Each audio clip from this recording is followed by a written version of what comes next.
एखादी गोष्ट करत असताना त्यासाठी करावी लागणारी धावपळ, त्यासाठी करावी लागणारी धडपड, या गोष्टी केल्याशिवाय एखादी गोष्ट साध्य करता येत नाही. आणि म्हणून आमच्या एका कवी मित्राने असं म्हटलं होतं, की डबक्यातल्या डुंबण्याला पोहणं कधी म्हणत नाहीत आणि झोकून जर दिलं नाही त्याला जीवन कधी म्हणत नाहीत. तर असं झोकून देऊन काम जो करतो, तो माणूस मोठा होतो. सहजपणे मोठेपण मिळत नाही. त्याकरता कष्ट करावेच लागतात. हे कष्ट आपण जर केले तर मोठं होता येतं.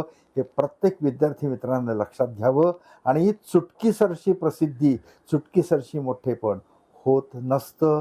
ते अळवावरच्या पाण्यासारखं असतं. लक्षात घ्या आणि त्याप्रमाणे वागा, हीच मी तुम्हाला कळकळीची विनंती करतोय.